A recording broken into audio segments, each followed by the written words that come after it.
kondisi yang ada saat ini, begitu ya, di tengah shortage gas yang terjadi dan juga menjadi isu besar pada hari ini, begitu ya. Kalau kita lihat untuk pembangkit tertentu yang juga menjadi fokus PLN dalam distribusi gas, apakah ada hal-hal yang menjadi prioritas dalam hal ini, Pak Rahmat? Jadi sebenarnya tadi yang sudah saya sampaikan, PLN ini sebisa mungkin kita melakukan penghematan terhadap pemakaian gas. Karena kita punya prinsip merit order, jadi pembangkitan ini diurutkan dari yang paling murah dulu. Hydro, coal, baru kemudian gas pipa, LNG, dan yang terakhir BBM. Artinya ketika PLN membutuhkan gas, itu sebenarnya memang itu sudah unavoidable buat kita. Nah memang ada beberapa jenis pembangkit gas yang bisa ketika dalam kondisi yang sangat terdesak, mungkin ada beberapa pembangkit gas yang bisa digantikan BBM, tetapi ada juga beberapa pembangkit yang tidak bisa, yang single fuel. Tapi secara general sebenarnya kita berusaha memastikan pasokan gas untuk seluruh pembangkit gas itu bisa tersedia.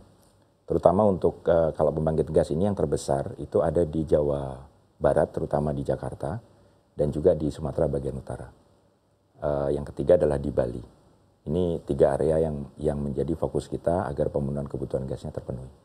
Oke, baik. Dengan distribusi gas ini ada tantangan yang juga kita lihat adalah tantangan infrastruktur di dalamnya. Bagaimana PLN melihatnya, Pak Rahmat?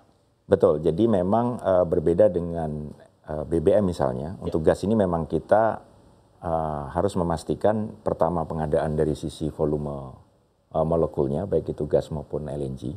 Kemudian yang kedua juga memastikan infrastrukturnya. Itu kenapa kita sekarang sedang fokus untuk menyelesaikan gasifikasi ini. Gasifikasi ini diharapkan nanti kita bisa memiliki fasilitas storage maupun regasifikasi, terutama di Indonesia bagian timur, seperti di Sulawesi, Maluku, Nusa Tenggara, Papua, dan juga di daerah terpencil seperti Nias. Ini pembangunan infrastruktur ini memang kita dorong harapannya supaya kita memiliki kapasitas storage yang akan mendukung ketersediaan stok LNG dalam rangka memenuhi kebutuhan listrik ke depan.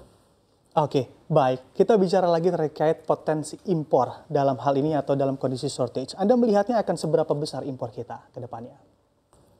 Ya, sebenarnya kalau impor kita call-nya ada di pemerintah, jadi kita menunggu arahan dari pemerintah apakah pemenuhan kekurangan ini nanti dipenuhi dari dalam negeri atau dikombinasikan dengan impor. Ya. Tapi ini tergantung dari ketersediaan kargo di LNG domestik ataupun ketersediaan gas pipa untuk domestik. Artinya ini nanti kita menunggu arahan dari pemerintah apakah kebijakan apa yang akan diambil. Tapi intinya apapun kita siap mendukung dan juga siap berkolaborasi baik dengan pemerintah maupun dengan pemasok LNG maupun gas pipa. Oke, baik. Menurut hemat Anda juga Pak Rahmat, apakah memang lebih memungkinkan untuk mengimpor gas dalam hal ini atau justru memang mengimpor substitusi energi lainnya karena memang pembangkit-pembangkit PLN ini bisa disubstitusi dengan energi lainnya?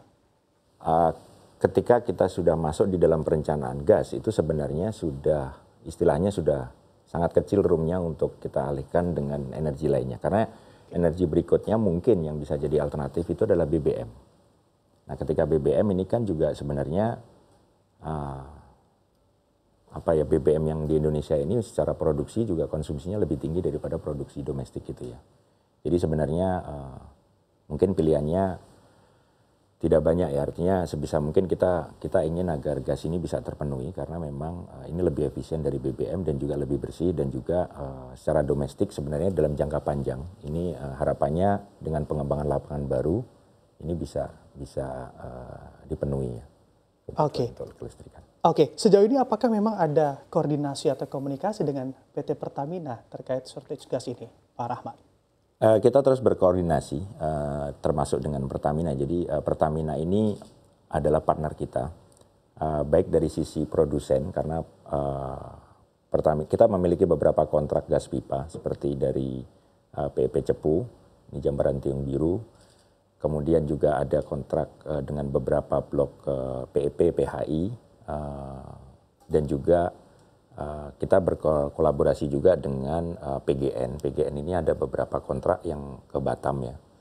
Jadi kontrak kita in general itu saat ini yang dari Pertamina itu mungkin sekitar 115 juta kaki kubik per hari dari Pepsi, kemudian dari PGN ada sekitar 89 juta kaki kubik ke Batam, dan ada beberapa kontrak lainnya dari blok lain.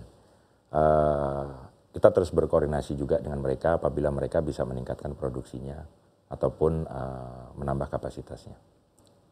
Oke, di tengah kondisi yang terjadi saat ini Pak Rahmat, sebetulnya bagaimana secara harga khususnya bagi industri? Apakah memang terjadi peningkatan harga di sana?